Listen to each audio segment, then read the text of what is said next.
Pak Ustadz, saya siap mendengarkan tentang Nabi Ismail. Nabi Ismail ini yang dikorbankan ya Pak Ustadz ya? Betul. Ibrahim ya ayahnya Pak? Ya, jadi Nabi Ibrahim punya 2 orang istri. Istri yang pertama namanya Sarah, yang Allah karunia anak Ishak. Dinobatkan jadi Nabi. Namun sebelum Ishak, Ibrahim alaihissalam memiliki anak dari istri kedua yang bernama Hajar, itulah Ismail. Ini juga dinobatkan menjadi raja. Memang dari awal waktu beliau lahir, Allah subhanahu wa ta'ala sudah mendatangkan ujian di situ, karena harus berpisah dengan ayahnya Ibrahim. Allah perintahkan Nabi Ibrahim alaihissalam untuk membawa istrinya Hajar dan anaknya Ismail jauh dari Palestina ke Mekah. Ya, waktu itu kalau orang menunggangi kuda terkuat yang memicu juga di atasnya itu laki-laki terkuat, itu sebulan. Kalau tidak istirahat ya, non-stop dia memicu kuda itu 1 bulan perjalanan. Jadi dari Mekah ke Palestina ini bukan jarak yang dekat. Sekarang pun itu mungkin kalau sekarang sudah tidak ada bandara di Palestina, maksud saya di Aqsa ya, di Masjid Aqsa itu, karena sudah ditutup oleh pemerintah yang berkuasa sekarang. Kemudian sekarang orang dari Amman, ibu kota Jordania. Nah dari Amman ke Saudi itu tergantung kotanya, tapi rata-rata 2 jam. Tapi zaman dulu orang nggak bisa. Orang menunggangi kuda dengan kecepatan tinggi itu harus seorang laki-laki yang kuat, kudanya kuat dan non-stop 1 bulan. Tapi itu tidak mungkin orang non-stop. Pas orang istirahat gitu kan. Nah zaman itu Nabi Ibrahim AS naik unta, membawa Hajar dan anaknya Ismail. Kita bisa bayangkan mungkin bisa 2 bulan perjalanan. Begitu tiba di Mekah, beliau pun setelah memasangkan tenda ya sebagai tempat tinggal sederhana semampunya Hajar dan Ismail, lalu Ibrahim AS menunggangi untanya lalu kemudian balik ke arah Palestina, ke negeri Syam. Itu Hajar istrinya kaget, lalu kemudian mendekat seraya mengatakan, wahai Ibrahim, apakah engkau membiarkan kami di sini, di lembah yang tidak ada kehidupan? Waktu itu kebetulan di sekitar, nanti di situ akan ada Ka'bah. Di sekitar situlah akan dibangun Ka'bah. Dulu ada Ka'bah di situ dibangun di zaman Nabi Adam bersama anaknya Syith. Tetapi runtuh dengan banjirnya Nabi Nuh. Setelah itu zaman Nabi Ibrahim akan dibangun lagi, tapi setelah Ismail dewasa. Maka dia mengatakan, apakah kau akan tinggalkan kami di lembah? Tidak ada kehidupan. Dalam Al-Quran digambarkan biwadin ghairi zi zara'. Di lembah yang tidak ada kehidupan. Tidak ada daun kering, pohon kering, apalagi pohon basah. Tidak ada manusia. Gimana caranya tinggalkan kami? Nabi Ibrahim tetap diam saja, tapi tetap sambil jalan. Hajar ulangi lagi yang kedua kali. Hai Ibrahim, apakah kau tinggalkan kami di lembah? Tidak ada kehidupan. Nabi Ibrahim tetap diam. Yang ketiga kali sama, yang keempat kali Allah ilhamkan dalam hati Hajar bertanya begini. Wahai Ibrahim, Allahu amaraka bihada. Wahai Ibrahim, apakah Allah yang perintahkan kamu ini? Maka Nabi Ibrahim menganggukkan kepalanya, memberikan isyarat, iya benar. Maka Hajar mengucapkan kata-kata yang mulia, ibunya Ismail, dia mengatakan, idzan la yudayyi'ana. Kalau begitu Allah tidak akan sia-siakan kami. Saya sudah enggak apa-apa kalau kamu mau pulang, oke. Selama Allah yang perintahkan. Nah akhirnya pulanglah Ibrahim AS. Di tengah jalan Nabi Ibrahim berdoa kepada Allah, ya Allah, sungguhnya aku tinggalkan keluargaku di lembah yang tidak ada kehidupan. Maka kirimkan kepada mereka orang-orang yang hidup bersama mereka, berikan mereka rezeki dari buah-buahan dan kebutuhan mereka, gitu kan. Dalam ayat lain itu jadikan dari keturunan mereka nanti ada seorang nabi. Udah Ibrahim AS kembali ke negeri Syam. Ismail sama ibunya Hajar ini waktu masih bayi Ismail, Hajar ini ibunya ketakutan. Ini bayangan suaminya sudah tidak kelihatan. Di masa dulu tidak ada telepon. Kalau telepon masih bisa ngobrol. Apa yang harus lakukan? Ini nggak ada. Hanya dia sama bayinya. Nggak ada hidupan di situ. Maka dia melihat ada 2 gunung besar waktu itu yang bisa terjangkau dengan mendaki ke situ. Safa dan Marwah namanya. Nah makanya di musim haji itu ada, dan umroh itu ada namanya sa'i, jalan antara Safa dan Marwah. Itu kisah ibunya Ismail, Hajar. Maka beliau naik di Safa dengan tujuan mau lihat di bukit sana, namanya Marwah, ada air nggak. Nah biasanya kalau di lokasi yang panasnya sudah di atas 45 derajat kalau musim panas, kayak di Saudi itu, kita kalau lihat dari kejauhan mungkin jarak 100 meter itu lihat kayak ada genangan air. Itu pantur dari tempat lain, Fata Morgana. Maka dia lihat di bukit Marwah ada air. Dia pun turun dari Safa ke Marwah, ternyata nggak ada air. Dia lihat lagi di Safa ada air. Dia kembali lagi dari Marwah ke Safa. Begitu terus sampai 7 kali. Makanya sekarang itu dijadikan syariat oleh Allah dalam haji dan umrah. Semua orang yang setelah tawaf di Ka'bah, mereka sa'i jalan antara Safa dan Marwah. Itu kisahnya dari ibunya Ismail. Oh, oke. Ya. Nah, setelah 7 kali dia bolak-balik nanti tidak ada air, dia pun turun ke tempat Ismail. Ternyata di dekat kaki Nabi Ismail sudah ada air. Nah, Hajar ini dari turunan asli Kipti, orang Mesir. Dia bukan orang Arab. Maka dia karena lihat air tersebut, dia pun langsung membuat bendungan kecil. Seraya mengatakan Zam-Zam. Kurang lebih terjemahnya Zam itu, jangan pergi atau berkumpullah. Oh. Nah, Nabi Muhammad SAW bilang begini, semoga Allah merahmati ibunya Ismail. Coba dia tidak buat bendungan, maka Zam-Zam akan menjadi lautan yang luas. Tapi karena firasat seorang ibu dia takut air itu hilang, maka dia pun membendungnya. Tapi sampai sekarang Zam-Zam masih bisa dikonsumsi sebagai keberkahan buat keluarga ini. Ibrahim, istrinya Hajar, dan Ismail anaknya alaihissalatu wassalam. Ringkas cerita, Ismail pun akhirnya tinggal sama ibunya di situ. Allah datangkan satu suku namanya Jurhum dari negeri Yaman. Jadi kalau telapak tangan saya ini digambarkan Jazirah Arab, Dok, di daerah selatannya bagian bawah itu Yaman.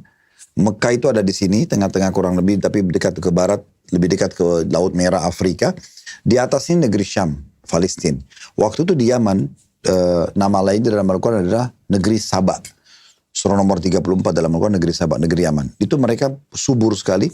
Allah berikan mereka ilmu, mereka bisa buat bendungan sehingga di timur dan baratnya itu ada banyak menghasilkan buah-buahan, sayur-sayuran segala macam.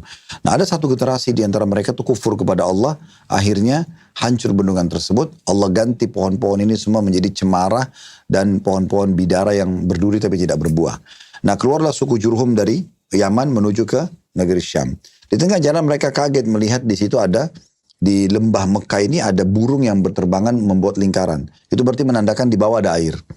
Maka mereka bilang, selama ini kita lewat, tidak pernah kita tahu di sini ada air. Mereka utus 2 orang, mereka temukan Hajar dan Ismail lagi ada di situ. Karena mereka punya adab dan tata krama, mereka bukan merebut air itu, tapi mereka mengatakan, wahai ibu, boleh nggak kita tinggal di sini bersama-sama? Nanti apa hasil dari kami, peternakan, perkebunan, kami akan berbagi. Setuju. Dalam 1 hari terjadilah komunitas penduduk Mekah waktu itu. Nah, Ismail tumbuh besar dengan suku Jurhum ini. Dia menikah dengan salah satu anak suku Jurhum. Dan akhirnya dia bisa berbahasa Arab. Karena Jurhum ini suku Arab. Keluarlah istilah Arab Musta'aribah. Orang Arab, orang non-Arab yang terarabkan karena pernikahan. Karena bahasa yang digunakan dan seterusnya. Nah, Ismail tumbuh besar sampai, tentu ceritanya cukup panjang. Tapi Nabi Ismail AS tumbuh besar sampai beliau menikah. Setelah menikah, Ibrahim AS datang dari negeri Syam. Terus datang ke rumah dia, tapi waktu itu karena belum ada foto, jadi anak mantu Nabi Ibrahim ini, istri Nabi Ismail tidak kenal. Waktu itu Nabi Ismail lagi pergi berburu. Kemudian Ibrahim tanya, kemana suami kamu? Dia bilang, suami saya lagi berburu. Bagaimana kehidupan kalian?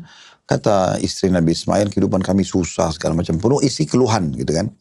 Maka kata Ibrahim, nanti kalau suami balik, Ismail, sampaikan ada seorang bernama Ibrahim datang, dan sampaikan agar dia mengganti tiang pintu rumahnya. Udah pulanglah Nabi Ibrahim ke negeri Syam waktu itu karena Allah perintahkan pulang balik untuk berdakwah lagi ke sana. Ismail balik, datang ke rumahnya, tanya istrinya, ada tamu datang nggak? Ada. Siapa? Seseorang bernama Ibrahim. Apa pesannya? Pesannya agar engkau mengganti tiang pintu rumahmu. Maka kata Ismail, itu adalah ayahku Ibrahim dan dia seorang nabi dan dia memerintahkan untuk menceraikanmu. Wah, ya. Kias ya, kata-kata kiasan karena ya. Tiang pintu rumah itu diibaratkan wanita kan. Oke. Rumah itu akan terawat, akan terjaga dengan adanya istri yang merawat gitu ya. Maka Ismail pun nikah dengan wanita lain lagi dari suku Jurhum juga. Beberapa waktu setelah itu tidak disebutkan dalam sejarah berapa lama. Ismail pergi berburu lagi, Ibrahim datang lagi yang kedua kalinya. Bertemu dengan Hajar, terus datang ke rumah Ismail, ketemu sama istri keduanya. Tapi istri pertama diceraikan atau tidak? Iya. Diceraikan? Iya, bercerai dalam buku sejarah dicerai. Kemudian setelah itu Ibrahim tanya, kemana suamimu? Lagi berburu. Bagaimana kehidupan kalian? Ternyata wanita yang kedua ini semuanya isinya syukur. Alhamdulillah kami cukup, Alhamdulillah kami begini. Maka Ibrahim mengatakan kalau suamimu pulang Ismail, sampaikan pesan ada seorang yang datang bernama Ibrahim. Dan sampaikan agar dia mempertahankan tiang pintu rumahnya. Nah waktu itu Allah mengizinkan Nabi Ibrahim tinggal di Mekah. Pulanglah Ismail, setelah pulang datang ke rumahnya lalu dia tanya istrinya, ada yang datang, ada seorang bernama Ibrahim, apa pesannya agar engkau pertahankan pintu rumahmu, tiang pintu rumahmu. Dia bilang, Ismail mengatakan itu adalah ayahku Ibrahim, dia seorang nabi, dan dia perintahkan aku untuk mempertahankan rumah tangga denganmu. Nah pertama kali waktu itu Ismail ketemu sama Ibrahim, setelah dewasa gitu kan. Nah sebagian orang ada yang mengatakan, oh Ismail itu waktu mau disembelih itu, dia masih anak-anak. Sebenarnya tidak, dia udah dewasa. Anak-anak, ya. Sudah dewasa Dia ya? udah menikah. Oke. Dia menikah. Jadi sudah dewasa. Makanya keimanan dia sangat kuat. Ya, nggak mungkin seorang anak kecil tiba-tiba mau disembeli lalu dia serahkan lehernya gitu kan. Nah intinya Ismail alaihissalam akhirnya ketemu sama Ibrahim pertama kali. Mereka setelah melampiaskan rindu, subhanallah di malam harinya Ibrahim mimpi. Mimpi adalah menyembeli anaknya. Ini ujian yang sangat berat. Dalam Al-Quran digambarkan bagaimana beratnya ujian itu kepada Ibrahim alaihissalam. Karena anak baru ketemu setelah sekian tahun, lalu kemudian harus disembeli. Cuma perlu digarisbawahi, mimpi semua nabi dok itu wahyu. Beda sama kita, orang biasa. Kalau nabi-nabi itu mimpinya Allah atur. Berarti itu wahyu. Salah satu penerima wahyu dengan mimpi. Maka dia pun dalam Al-Quran digambarkan berkata pada Ismail, wahai Ismail, aku mimpi melihat aku menyembelimu, bagaimana pendapatmu? Ismail mengatakan, lakukan apa yang kau diperintahkan, wahai ayahku, engkau akan dapatkan aku termasuk orang-orang yang sabar. Jalanlah mereka menuju ke titik yang dilihat dalam mimpi itu. Di tengah jalan, di lokasi namanya Mina. Sekarang jemaah haji itu memang ada yang mabit atau nginap di Mina. Nah itu salah satu disyaratkannya karena ini. Maka Nabi Ibrahim jalan menuju ke titik itu sama Nabi Ismail. Di tengah jalan, iblis ganggu mereka. Jadi supaya digoda agar jangan Ibrahim menjalankan mimpinya, kesian anak kamu, untuk apa kamu sembeli dan segala macam godaan. Tapi Nabi Ibrahim melempar dia dengan batu kecil. 7 batu, setannya pergi. Jalan lagi, datang lagi setannya, dilempar lagi 7 batu. Pindah lagi ke titik ketiga, dilempar lagi dengan batu, sampai 3 kali akhirnya setannya hilang. Ini biasa kalau Dr. Richard pernah dengar di musim haji itu ada namanya melontar setan gitu ya. Okay. Kecil, sedang, besar. Ya, masing-masing kita lempar batu. Sampai tiba di titik, Ismail sudah pasrah, Ibrahim sudah pasrah, diarahkanlah pedangnya. Dalam sebuah riwayat dikatakan, Ibrahim karena tidak tega, Ismail sempat menghadap ke depan, sehingga walaupun matanya ditutup, sehingga bisa saja darahnya muncrat ke wajah Ibrahim, dan Ibrahim nanti tidak tega. Maka Ismail mengatakan, saya akan balikkan badan saya. Okay. Dibalikkan agar dipotongnya itu dari samping gitu. Nah, waktu sudah dua-duanya pasrah, sudah yakin dengan ini adalah perintah Allah, dan Allah memang sudah memilih yang terbaik buat mereka, maka Ibrahim ayunkan pedangnya. Begitu sudah dekat, Jibril datang dan menahan pedang tersebut.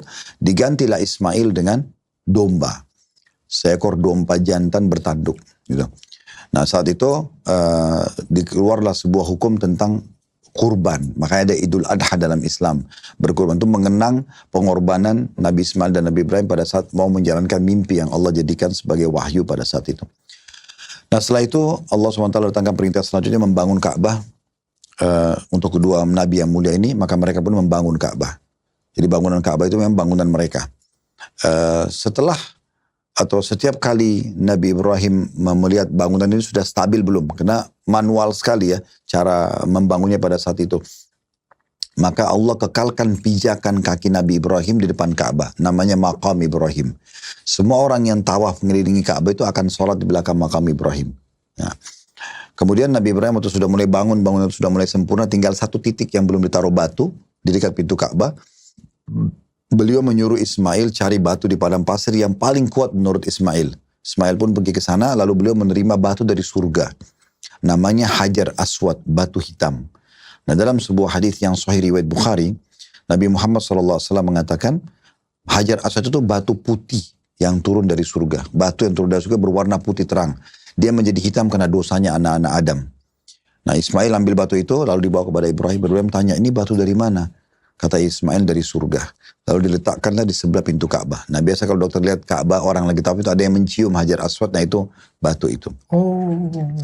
Dan kata Nabi Muhammad SAW, demi Allah atau demi zat yang jiwaku dalam genggamannya, nanti di hari kiamat, Hajar Aswad itu akan memiliki 2 mata yang melihat dan lisan yang bisa berbicara. Dia akan memberikan kesaksian orang yang mengusapnya atau menciumnya, atau memberikan isyarat tangan gitu. Nah sudah selesai semuanya pembangunan Ka'bah, perintah Allah selanjutnya Nabi Ibrahim untuk memandangkan haji. Nah Nabi Ibrahim pun mengatakan, bagaimana suaraku bisa sampai? Maka Jibril mengatakan, tugasmu hanya menyampaikan saja. Maka Ibrahim naik ke atas gunung yang tinggi lalu mengatakan, hai orang-orang beriman, datanglah haji gitu ya. Maka suara itu Allah sampaikan ke seluruh pelosok bumi. Dalam surah Al-Hajj, surah tentang haji, surah nomor 20 dalam Al-Quran digambarkan itu. Bagaimana orang-orang yang beriman datang menunggangi unta-unta yang kurus karena jauhnya jaraknya. Syaratkanlah haji sampai akhirnya Ismail dan Ibrahim meninggal dunia. Dan estafet kenabiannya dilanjutkan di kota Mekah oleh Nabi Muhammad SAW pada saat beliau lahir. Oke, wah ceritanya ternyata bukan cuma kurban doang ya Pak Ustadz ya. Ya, Sampai ke ibadah haji, sampai ke betul. Ka'bah juga. Ya. Jadi ceritanya lebih besar daripada, yang saya dengar tuh Nabi Ismail dengan Ibrahim tuh cuma sampai sembelih aja Pak Oh Ustadz. enggak, dia semua rangkaian ibadah haji dan umroh itu dari mereka, Iya, dari mereka bahkan ya. keluarga mereka itu. Rangkaian-rangkaiannya semuanya dari mereka semua ya Pak Ustadz ya. Makanya Nabi Ibrahim itu punya banyak sekali keutamaan. Di antaranya adalah rangkaian ibadah haji semua dari beliau. Jadi semua ini orang yang tawaf, orang yang sa'i, orang yang minum zam-zam, ini keluarga ini yang mendapat kemuliaannya.